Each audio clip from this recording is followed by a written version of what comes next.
ሰላም ጤና ይስጥልኝ ክብራትና ክብራን ተመልካቾቻችን የሰዓቱን ዜና ዋና ዜናዎችን በማስቀደም ነው ጀምረናል። ዜናዎችን በማቅረብ ፍጹም ተሾመ ከእናንተ ጋር ቆይታ አደርጋለሁ። አሁን በዝርዝር ወደምንመለከታቸው ዜናዎች ተሻገርን።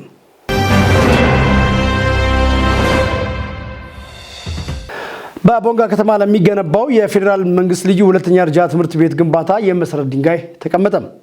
የመሰረት ድንጋዩ የተቀመጠው በፌዴራል ትምህርት ሚኒስትር ፕሮፌሰር ብርሃኑ ነጋና የክልሉ ርዕሰ መስተዳድር ዶክተር ኢንጂነር ነጋሽ ዋጌሾ አማካኝነት ሲሆን በመርሃ ግብሩ የዞን የክልልና የፌዴራል የስራ ኃላፊዎች ተገኝተዋል። ናስር ተማም ያጠናቀረውን ዘገባ ጽዮን ታደለ ታቀርባለች። በስነ ስርዓቱ ላይ ተገኝተው የእንኳን ደህና መጣችሁ ንግግር ያደረጉት የከፋ ዞን ዋና አስተዳዳሪ አቶ እንዳሻው ከበደ በዚህ ወቅት እንደተናገሩት የሀገራችን የትምህርት ስርዓት አደጋ የሆነውን የትምህርት ጥራት ችግር ከመሰረቱ ለመፍታት የመሰረተ ድንጋይ ዛሬ የተቀመጠው የአዳሪ ትምህርት ቤት ግንባታ ታላቅ የመፍትሄ እርምጃ መሆኑን ጠቁመው በተለይም የዚህም መልካም እድል ተመራጭ ሆኖ የቀረበው የዞናችን ታሪካዊ የንግድ መስመር መነሻና የቱሪስት መዳረሻ የሆነው የቶንጌላ ቲፋ አካባቢ መሆኑ ሁኔታውን ልዩ ያደርገዋል ብለዋል። ይህ አካባቢ ቀደም ሲል በመድረክ አስተዋቂው እንደተገለጸው እጅግ በጣም ታሪካዊ አካባቢ ነው። ቀደም ሲል ቶንጎላ ቲፋ የሚባል ድንበር ተሻጋሪ የገበያ ማዕከል ነበር። በዚህ አጋጣሚ ቡናን፣ ዝባድን፣ ወርቅን ከረጅም ቦታ መጥተው እዚህ ይሸጡና በአንድ አቅጣጫ እስከ ኬንያ በሌላ በኩል እስከ አረብ ይነግዱ እንደነበር በታሪክ ይገለጻል። ከዚህ ጋር ተያይዞ የእስልምና እምነት ተከታዮች ከአረብ ወደዚህ ይመጡ ስለነበረ የቶንጎላን አብዱሰላም መስጊድ መስርተዋል ከረጅም ጊዜ በፊት ማለት ነው። ስለዚህ ይሄ ታሪካዊ ቦታ ዛሬ በአገር ደረጃ በቅርስነት ተመዝግቦ ጥገና እየተደረገ እንክብካቤ እየተደረገ ያለበት ሁኔታ ያለው። በሌላ በኩል ደግሞ እንደተባለው ወደ 1889 አካባቢ የተመሰረተው የጌዳም መድኃኔዓለም ቤተክርስቲያን አለ። ይህም ለቱሪስት መስህብ ነው። በርና መስኮቱ በድምር ወደ 40 ይሆናል ተብሎ ነው የሚገለጸው። በስተኋላ ስንሄድ የቡና መገኛ ምድር ማንክራ አለ። ሌሎችም እንደዚህ ለማየት የሚማረኩ ለቱሪስት መስህብ የሆኑ አካባቢዎች ናቸው። በዚህ ታሪካዊ ቦታ ላይ ደግሞ ዛሬ ታሪካዊ የሆነ ነገር እየተመሰረተ ነው ያለው። ዋና አስተዳዳሪው አክለውም ለስራው ስኬትና ውጤታማነት የዞኑ ህዝብና መንግስት አስፈላጊውን ድጋፍ እንደሚያደርጉ አስታውቀዋል። ዛሬ መሰረት ድንጋይ የጣለው የአዳሪ ትምህርት ቤት ሲከፈት ቅድም እንደተባለው ቦንጋ ያሉትንም በዞኑ ያሉትንም በአጎራባች ያሉትን በተለያየ ምክንያት የትምህርት እድል ያገኙ ትልቅ ችሎታ ያላቸው ቅድም የተለያዩ አካላት የወጡበት ቦታ ነው የተባለ ቦታ ላይ ከዛም በላይ ሊወጡ የሚችሉ ተማሪዎች እድሉን አግኝተው ልማሩና ነገ ለሀገር ትልቅ ጠቀሜታ የሚሰጡ አካላት ሊሆኑ የሚችሉበት ሁኔታ እንደሚኖር እርግጠኞች ነን።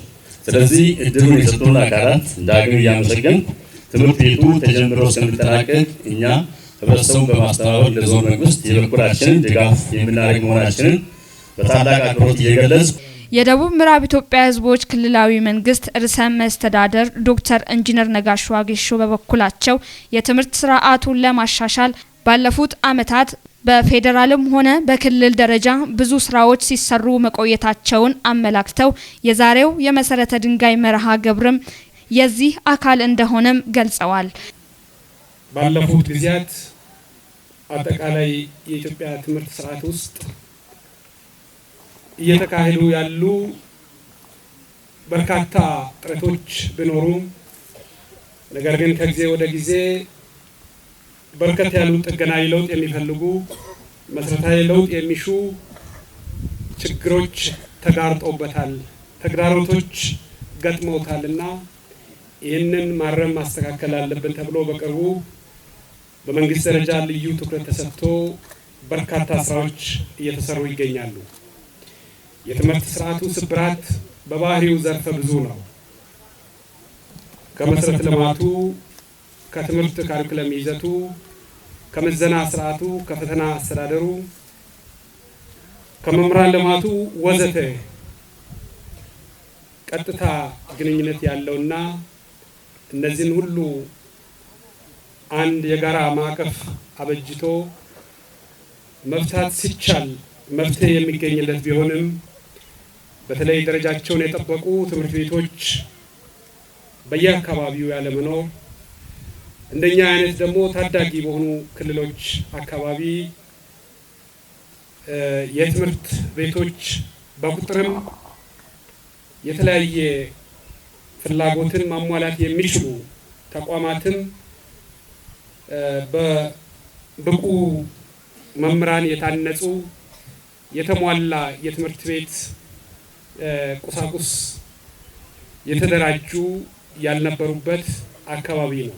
የቦንጋ ከተማ ታሪካዊና ረጅም ዘመን ያስቆጠረች የአያሌ ተፈጥሮ ሀብት ባለቤት መሆኗን ምክትል ርዕሰ መስተዳድሩ ገልጸው የተፈጠረው እድል ልማቷን ለማፋጠን የሚረዳ መልካም አጋጣሚ መሆኑን አብራርተዋል። የቦንጋ ከተማና አካባቢው ምንም እንኳን እድሜ ጠገብና በመቶዎች የሚቆጠሩ ዓመታትን ያስቆጠረ ከተማ ቢሆንም እዚህም አካባቢ የሚስተዋሉ ዘርፈ ብዙ ችግሮች አሉ። ይሄ አካባቢ በአንድ በኩል በጣም ታሪካዊ ቀደም የመድረክ አስተዋዋቂው ሲነግሩን እንደነበሩ የ11ኛው መቶ ክፍለ ዘመን ጥንታዊ የእምነት ተቋማት ያሉበት ከዛም በኋላ የተፈጠሩ በርከት ያሉ ታሪካዊ መስህቦች የታነጸ ቢሆንም በተለይ በዚህ በትምህርቱ በመሰረተ ልማቱ ወደኋላ የቀረ አካባቢ ስለሆነ ዛሬ የመጣው እና እዚህ ላይ የመሰረት ድንጋይ ያስቀመጥነው ትምህርት ቤት ምናልባት የነዚህ ህፃናት ትምህርት ቤት እድል የሚያገኙበት የተሻለ ትምህርት የሚማሩበት ከዚህ በፊት ለሀገርም ለዓለምም አስተዋጽኦ ያበረከቱ በርካቶች ምሁራን የወጡበት ሳይንቲስቶች የወጡበት አካባቢ ላይ ሌላ ዳግም እነሱን የሚመስሉ ከነሱ የተሻሉ ህፃናትን ተማሪዎችን ብሎም ደግሞ በሂደት ምሁራንን እንድናገኝ እድል የሚፈጥር ስለሆነ ይህንን በተለየ ሁኔታ እንድናስታውስ ያደርጋል።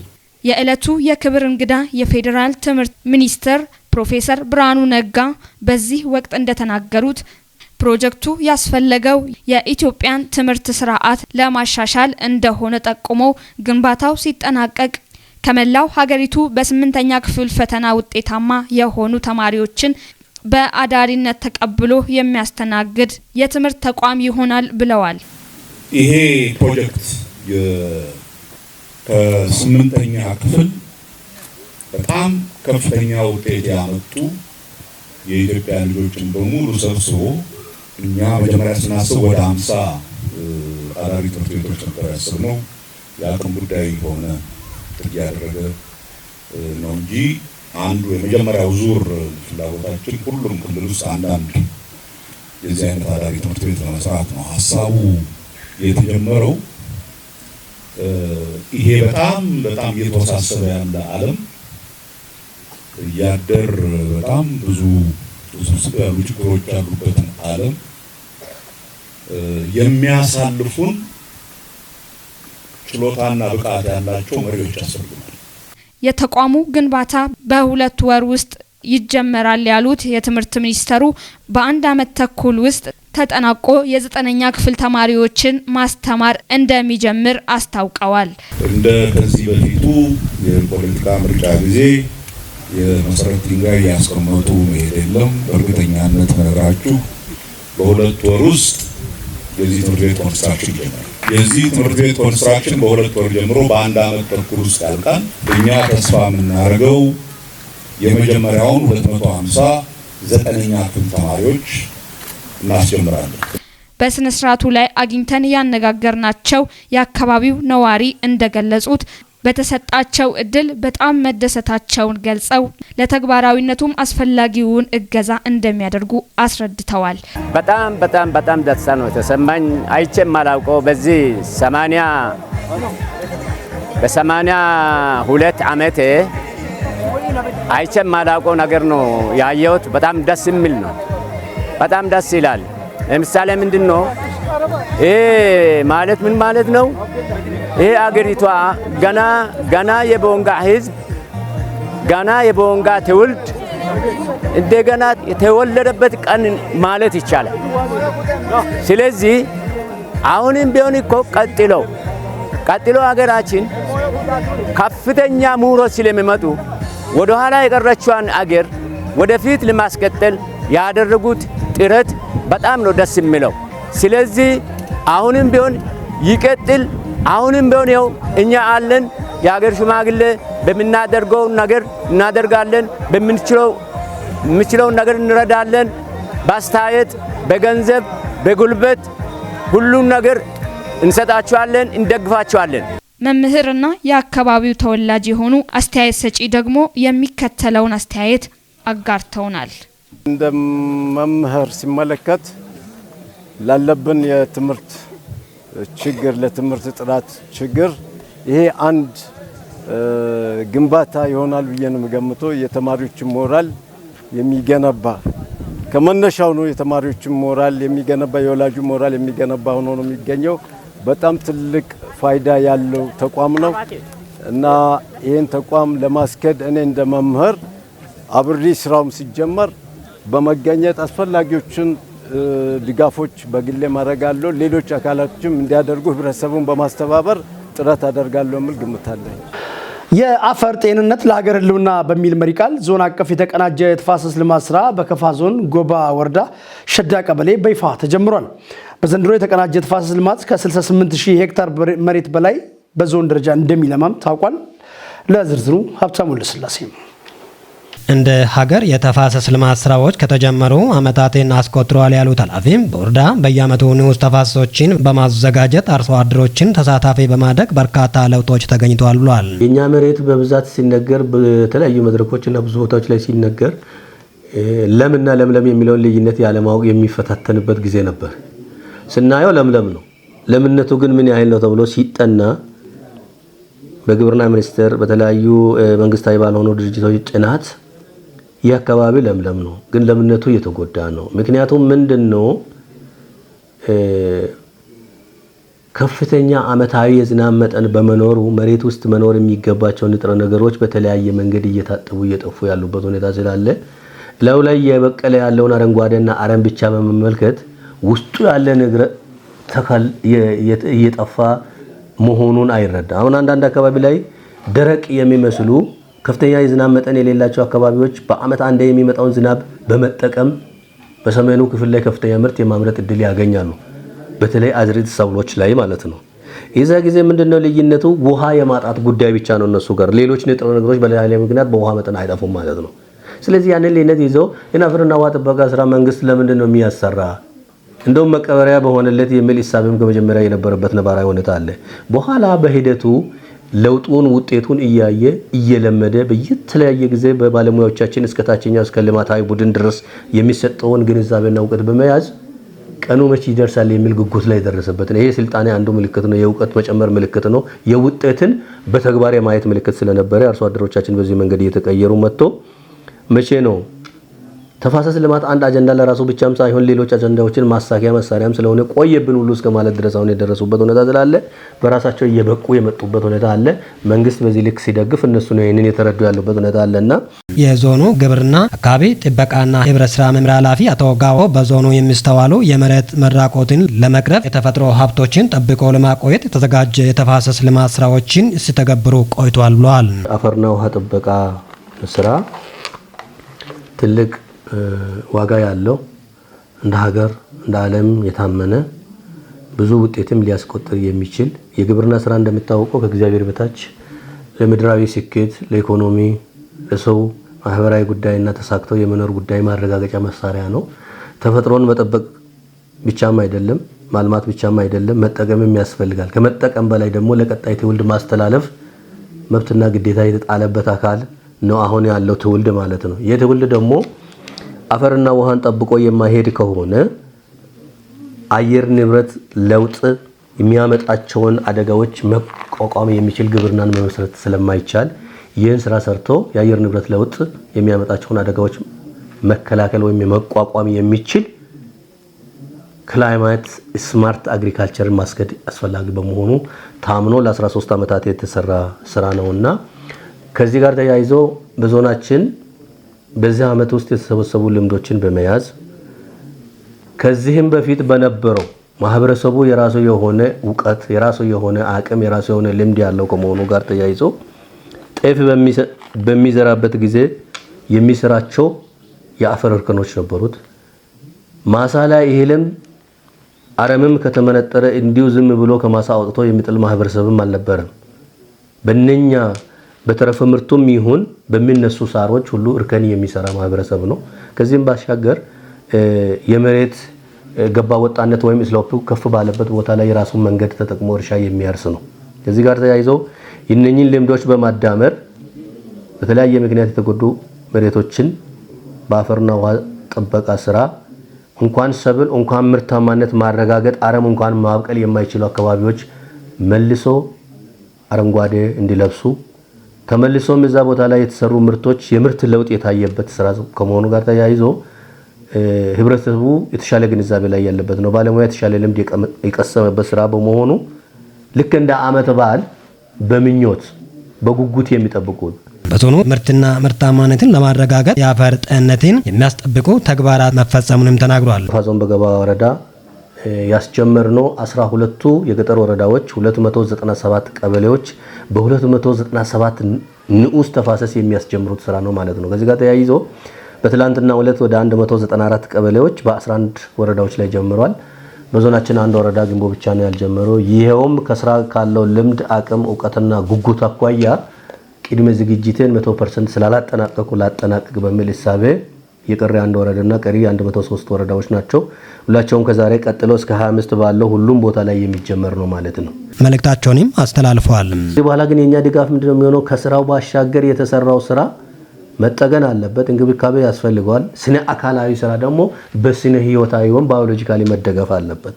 እኛ ጋር ባዮሎጂካሊ የሚያስደግፉ ነገሮች የቡና ልማት ስራ አለ፣ የመኖ ልማት ስራ አለ።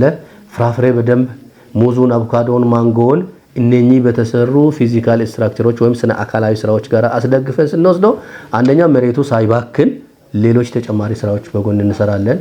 በሌላው እድሜያቸው እንዲቆይ የጥበቃ ስራና የማቆም ስራ ይሰራልናልና በዚህ ልክ ትኩረት ተደርጎ የሚሰራ ነው የሚሆነው። ይሄንን እስከ መጨረሻው ድረስ የሚመለከታቸው ሁሉ የግብርና ባለሙያዎች፣ የሃይማኖት አባቶች፣ ሌሎች ተቋማት ድርሻቸውን እየተወጡ የሚቀጥሉበት ሁኔታ ነው የሚኖረው። አላስፈላጊ ከብት መልቀቅ፣ ሌሎች ነገሮች የተሰሩ ስትራክቸሮችን የተከሉ ስነ ህይወታዊ ተከላዎች እንዳይበላሹ በህግ ጭምር የሚያስጠይቅ የመግባቢያ ውል በየማሳው ይፈጸማል። አርሶ አደሩ ማሳ ላይ ከሰራ በኋላ በመሬት ባለቤትነት የያዘው ደብተር ላይ የሚሰራ ማሳ ከመሆኑ ጋር ተያይዞ እሱን በውል ጠብቆ እንዲያስገዱ የሚደረግበት ሁኔታ ስላለ በዚህ ልክ ክትትልና ድጋፉ እንደ መንግስት እንደ ተቋም የሚቀጥል ይሆናል። የዓለም ሀገራት የብልጽግና መነሻቸው ትምህርት እንደመሆኑ ከድህነት ለመውጣት በትምህርቱ ዘርፍ ትኩረት ሰጥተው መስራት እንደሚያስፈልግ የደቡብ ምዕራብ ኢትዮጵያ ሕዝቦች ክልል መንግስት ትምህርት ቢሮ ኃላፊ አቶ አልማው ዘውዴ ገለጹ። ይህንን ያሉት የተማሪዎች ውጤት መሻሻል ልዩ መድረክ በተርጫ ከተማ በተካሄደበት ወቅት ነው። ዘገባው የባልደረባችን ምረታ ብርሃኑ ነው። በላቸው በላይ እንደሚከተለው ያቀርበዋል። የመክፈቻ ንግግር ያደረጉት የደቡብ ምዕራብ ኢትዮጵያ ሕዝቦች ክልል ትምህርት ቢሮ ኃላፊ አቶ አልማው ዘውዴ ተከታዩን ሀሳብ ብሏል። ትምህርት ለግለሰብ፣ ለማህበረሰብ እንዲሁም ለአንድ ሀገር ልማት ብልጽግና መሰረት መሆኑ የማይካድ ሀቅ ነው። የዓለም ሀገራት አሁን የደረሱበት የብልጽግና ደረጃ ልዩነት ዋነኛው መሰረት ለትምህርት ሴክተር የሰጡት ትኩረት እንደሆነ አያጠያይቅም። ሀገራችን ኢትዮጵያም ካለችበት ድህነትና ኋላ ቀርነት በመላቀቅ የህዝቦቿ ምኞት የሆነውን ብልጽግና እውን ለማድረግ ለጀመረችው የብልጽግና ጉዞ የትምህርት ስርዓቷን ለመቀየር በትምህርቱ ዘርፍ ያሉትን ስብራት ለመጠገን ከፍተኛ ትኩረት በመስጠት የትምህርት ፖሊሲ በማውጣት እና የስርዓተ ትምህርት ትግበራ በማድረግ ላይ ትገኛለች። ክልላችንም ሀገራዊ የትምህርት ልማት እቅዶችን በመከተል ከክልላዊ ሁኔታ ጋር በማጣጣም በትምህርቱ ዘርፍ የሚታዩ የትምህርት ተሳትፎና ተደራሽነት፣ ጥራትና ተገቢነት፣ ብቃትና ፍትሃዊነት ጉድለቶችን በማስወገድ የሚፈለገውን ውጤት ለማስመዝገብ የነገውን ሀገር ተረካቢ ትውልድ ለመቅረጽ እና ሰላማዊ መማር ማስተማር ስራ ለማስቀጠል የሚያስችሉ ስራዎችን በየትምህርት ዘመኑ መጀመሪያ በማቀድና ከባለድርሻ አካላት ጋር በቂ መግባባት ፈጥሮ ሲያከናውን ቆይተዋል። በዚህም የአፈጻጸም ደረጃው ይለያይ እንጂ በሁሉም የክልላችን አካባቢዎች ለተሞክሮ የሚሆኑ ውጤቶች ተመዝግበዋል። የትምህርት ለትውልድ ንቅናቄ በክልሉ የበላይ አመራር የቅርብ ድጋፍ በመጀመር እስከ ትምህርት ቤቶች ድረስ በከፍተኛ ተነሳሽነት ማከናወን ተችሏል።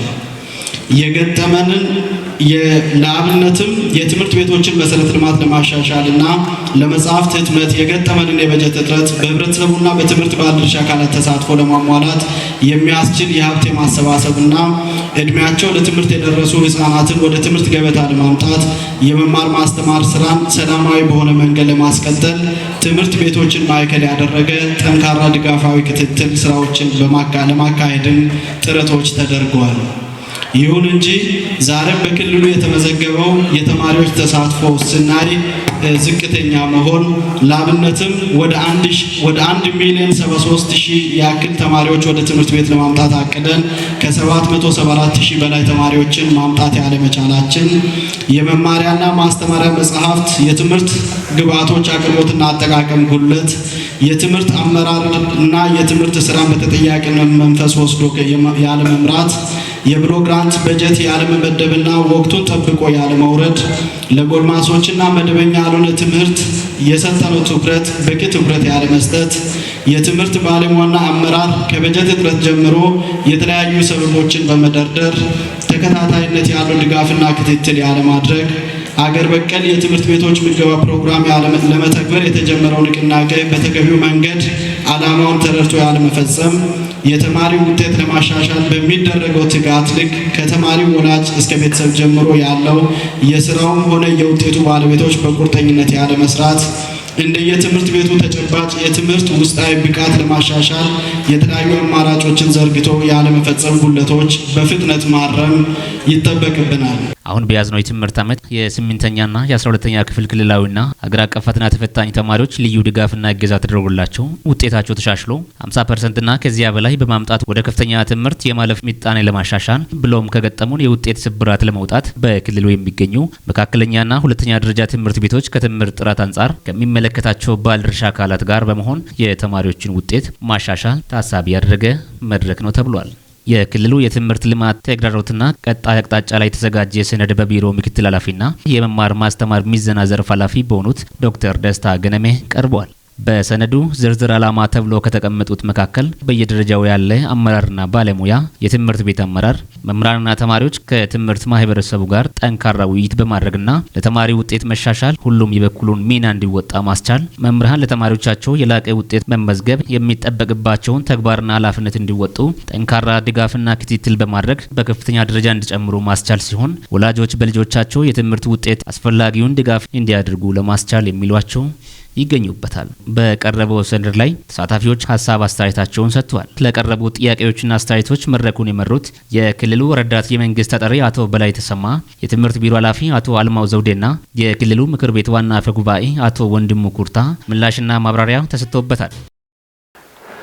የኢትዮጵያ ኤሌክትሪክ አገልግሎት በ2016 በጀት ዓመት የመጀመሪያ 6 ወራት በኤሌክትሪክ መሰረተ ልማት ላይ ስርቆት የፈጸሙ 20 ወንጀለኞችን ከ2 እስከ 12 ዓመት በሚደርስ ጽኑ እስራት መቀጣታቸውን አስታወቀም። የቅጣት ውሳኔ የተላለፈባቸው ወንጀለኞች የኤሌክትሪክ መሰረተ ልማት ስርቆት የፈጸሙ፣ በህገወጥ መንገድ ቆጣሪ ያስገቡ፣ በምሰሶና በኤሌክትሪክ መስመር ላይ ጉዳት ያደረሱ እንደሆነም ነው የተገለጸው። በተጨማሪም ተቋሙ በንብረትና መሰረተ ልማቶች ላይ ጉዳት ያደረሱ 47 ጉዳት አድራሾች ላይ ደግሞ ማስጠንቀቂያ በመስጠት 8,237,712 ብር በቅጣት ማስገባቱን ተናግሯል።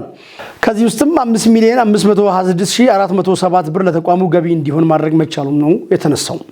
የተቋሙ ጥቅም ለማስጠበቅ በኤሌክትሪክ ውዝፍ ዕዳ ክፍያ፣ በውል ማስፈጸሚያ ዋስትናና ሌሎች ጉዳዮች ዙሪያ የሚያተኩሩ ክሶችን በተመለከተም 66,634,446 ብር ለተቋሙ ገቢ ማድረግ ተችሏል ተብሏል። የኃይል ስርቆት በፈጸሙ 13 ግለሰቦች ላይ ክስ በመመስረትና ማስጠንቀቂያ በመስጠት 2,194,324 ብር እንዲከፍሉ ማድረግ መቻሉም ነው የተጠቆመው።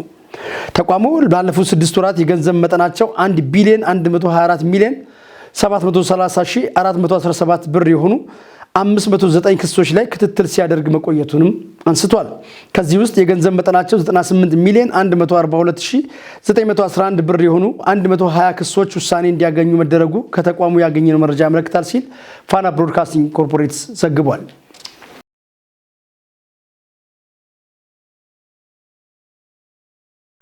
ወደ ስፖርት መረጃችን ስንሻገር በ34ኛው የአፍሪካ ዋንጫ የሩብ ፍጻሜ ጥሎ ማለፍ ጨዋታዎች ናይጄሪያ ከአንጎላ እንዲሁም ዲሞክራቲክ ኮንጎ ከጊኒ ይገናኛሉ።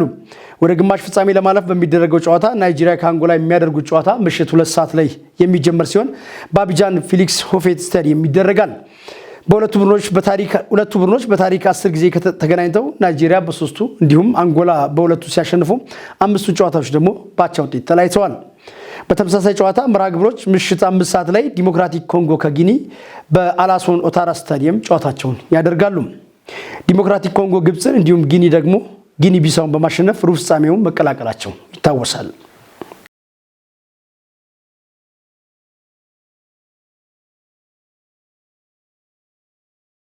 ቅዳሜና እሁድ በ23ኛ ሳምንት በእንግሊዝ ፕሪሚየር ሊግ የሚከናወኑ ጨዋታዎችን መረጃ ለመስጠት ያክል ቅዳሜ 9 ሰዓት ከ30 ላይ ኤቨርተን ከቶትናም ስፐር ጉድሰን ፓርክ ላይ ይገናኛሉ። ሳም ዩናይትድ ሲገናኙ እሁድ ምሽት 1 ሰዓት ጨዋታ ሌላኛው በዚህ ሳምንት የሚከናወኑ የእንግሊዝ ፕሪሚየር ሊግ ጨዋታዎች ውስጥ ይካተታል።